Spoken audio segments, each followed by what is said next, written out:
Alors, la sclérose en plaques. Eh bien, en ce qui me concerne, je croyais que c'était une maladie de peau. Le mot plaque m'avait induite en erreur. Lorsque j'étais à la fac, on m'avait bien dit, regarde, ce jeune homme a la sclérose en plaques.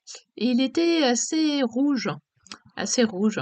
Et en fait, je ne savais évidemment pas que c'était la cortisone qui faisait cela. Donc je me disais, oui, il doit avoir des problèmes de peau. Mais en fait, la sclérose en plaques est une maladie neurologique dégénérative auto-immune. On l'appelle aussi CEP, pas SEP, même si c'est un acronyme, on dit CEP et on parle des sépiens et des sépiennes, les gens qui ont cette maladie. Alors c'est une maladie neurologique parce qu'elle attaque les nerfs.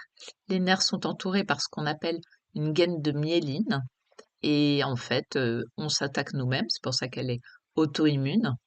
Nos anticorps, nous attaquent. Voilà, ils ne se rendent pas compte que c'est nous et non pas un corps étranger et ils attaquent et cela fait des plaques aux endroits attaqués.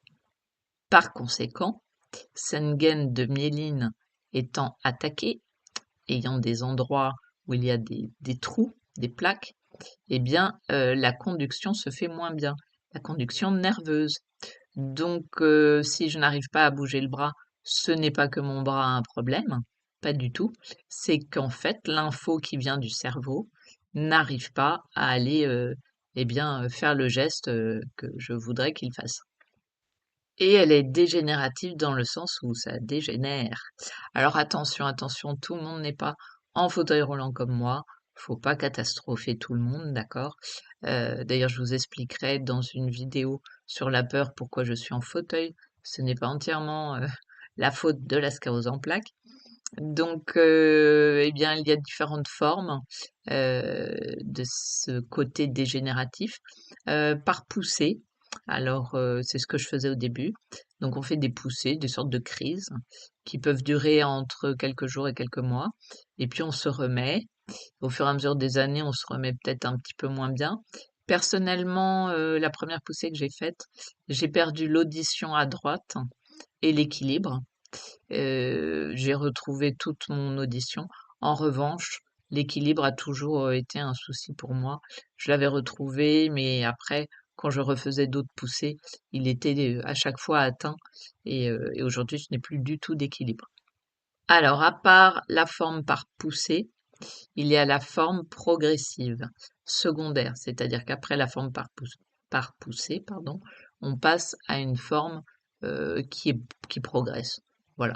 On ne repère pas de crise, ça dégénère en fait petit à petit.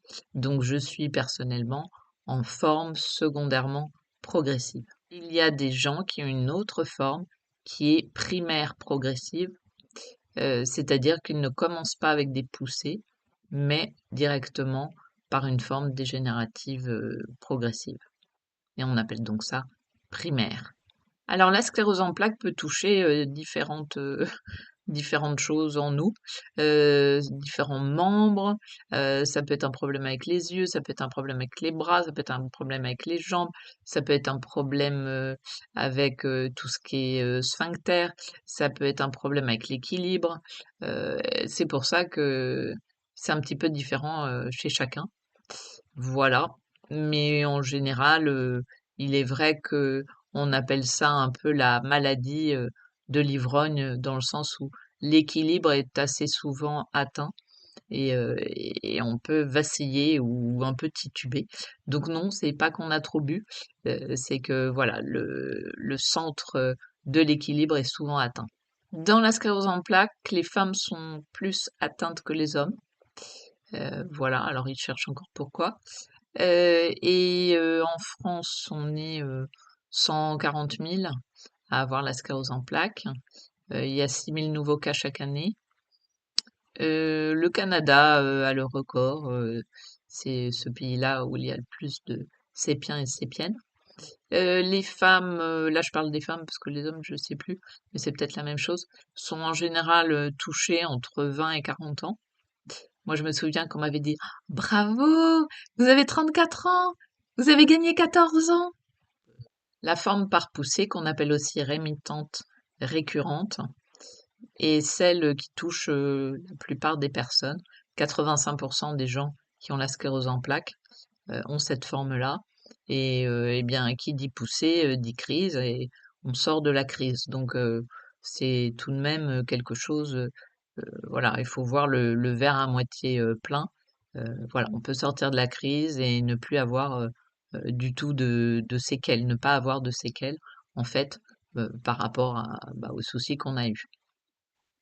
Le diagnostic de la sclérose en plaques est posé à partir d'IRM, et on peut ensuite, quand on suspecte la sclérose en plaques, ajouter la ponction lombaire.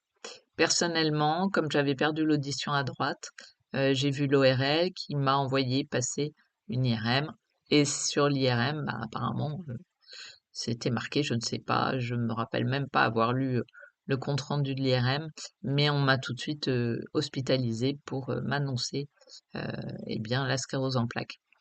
Je ne savais pas ce que c'était puisque je croyais que c'était une maladie de peau. Donc j'étais loin du compte. Mais voilà, on m'a annoncé ça avec la ponction lombaire pour vraiment bah, certifier que c'était bien une sclérose en plaques. En ce qui concerne les causes de la sclérose en plaques, alors là, point d'interrogation, point d'interrogation, point d'interrogation. Il est question de tabagisme passif, de virus, mais les vaccins sont aussi attaqués, l'alimentation. Bon, il y a beaucoup de choses et c'est pas très clair. Alors, ce qui déclenche, parce qu'on peut toujours avoir la sclérose en plaques et ne pas la déclencher, apparemment.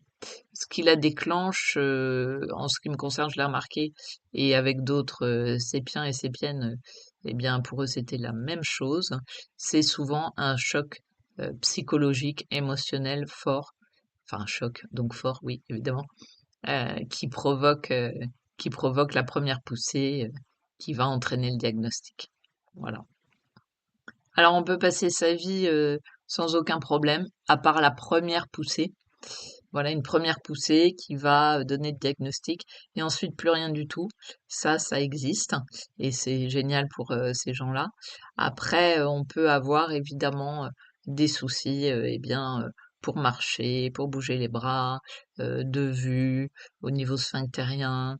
euh, voilà, il y a différents cas, et comme je vous disais aussi l'équilibre. Mais en tout cas, s'il y a un bon suivi par neurologue, kiné, toute la rééducation, ergothérapeute, etc. Bon, eh bien, on peut le vivre bien, en fait.